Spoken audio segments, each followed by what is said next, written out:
السلام عليكم، ازيكم يا حبايب قلب؟ عاملين ايه؟ يا رب تكونوا بخير وبصحة وسعادة وسلامة دايما يا رب العالمين.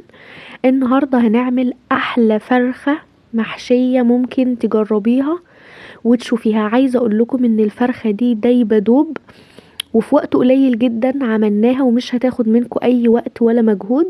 نقول بسم الله ونبدأ باول حاجة هنعملها.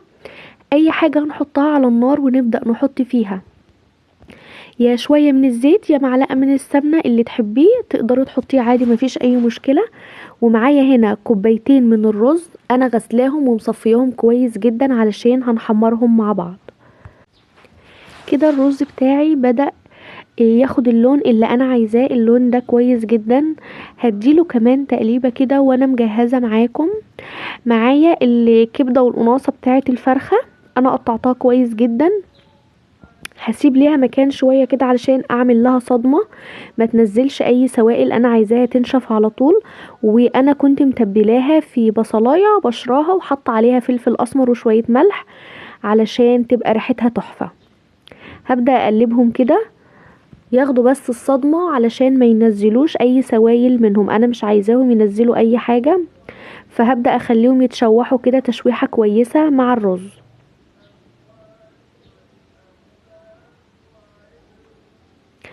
كده خلاص كان لونهم اتغير، اتشوحت شوية. هقلبهم كمان شوية وهقولكوا دلوقتي هنعمل ايه.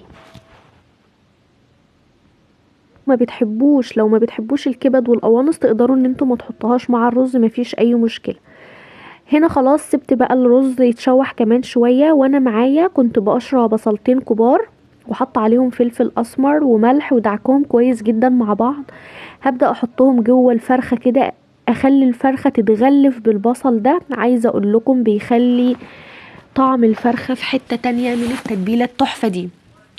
لما بتستوي كده في الفرخة بتبان جدا في طعم الرز والفراخ، بتخلي الفرخة طعمها خطير.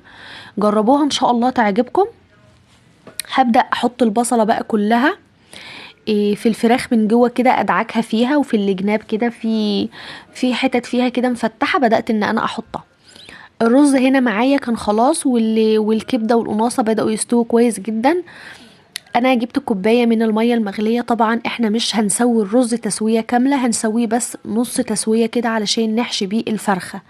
وكده كده الفرخة هتدخل في الفرن وهتستوي، هتبقى كويسة جدا.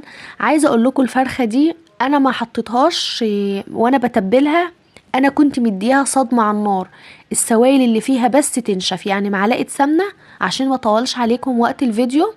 بدأت ان انا احط الفرخة على النار واديها صدمة كده على الجنب القاعدة من تحت ومن فوق.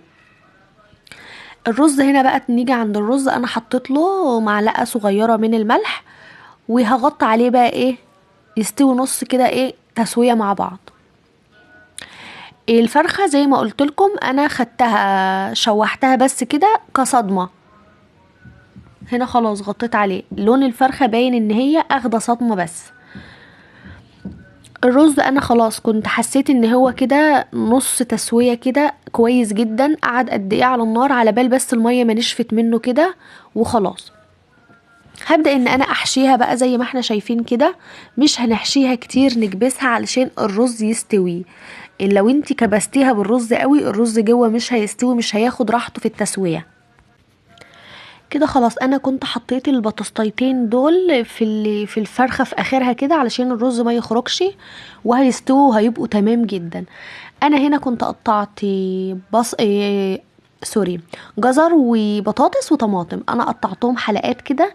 والبصلتين اللي انا كنت بشراهم اخدت منهم كمان معلقتين، وبدأت ان انا اقلب كل ده في بعضه اتبلهم كده مع بعض. عايزه اقول لكم ان دول بيتاكلوا قبل الفرخه، تبارك الله بيبقى طعمهم حلو قوي. فانا هقلبهم مع بعض يتبلوا شويه. عايزه اقول لكم كمان ان ده تغيير في الانواع اللي احنا بنطبخها الكتير، وحاجه كده تحفه لما بتتحط كده لو عامله عزومه او حاجه. بتخلصي على طول بتحطيها في الفرن وبتبقي خلاص خلصتي من الحوار بتاع الفراخ. كيس حراري معانا كده، وهبدأ ان انا احط فيه تعفيرة صغيرة كده من الدقيق، لازم نحطها علشان الفرخة ما تلزقش في الكيس.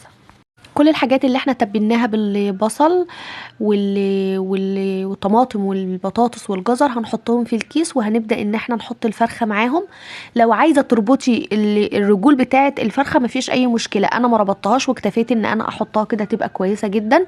وهقفلهم بالقفل اللي بيبقى بيجي مع الاكياس ده، وهنبدأ ان احنا نفتح كام فتحة كده بحيث ان البخار يخرج من الفرخة. يعني ما ينفعش تحطي الكيس كده وتسيبيه من غير ما تعملي الفتحات البسيطة جدا دي.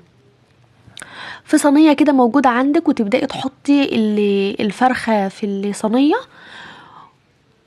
وما تقلقيش هي هتنزل كل السوائل بتاعتها، هتنزل في الصينية وهتبقى تحفة. حطيتها قد ايه في الفرن؟ حطيتها ساعة وربع في الفرن على الهادي خالص، بقت تبارك الله بالشكل التحفة ده. عايزة اقول لكم مستوية جدا، طعمها تحفة تبارك الله بالهنا والشفا، ما قعدتش من حلاوتها وجمالها. عايزة اقول لكم تجربوها وان شاء الله هتعجبكم وتعملوها احسن من ما انا عملتها. كمان ناحية التسوية بتاعتها عايزة اقول لكم مستوية جدا، لان انا مدياها صدمة على النار، مشوحاها كده بمعلقة سمنة صغيرة ان الدم بتاعها كله ينشف. فعايزه اقول لكم مستويه، واللحمه اللي جوه بيضه هوريكم دلوقتي عامله ازاي. كمان البطاطس اللي انا حطيتها، البطاطس مستويه خالص ومش مهريه زي ما هي اهي، انا كنت بوريها لكم.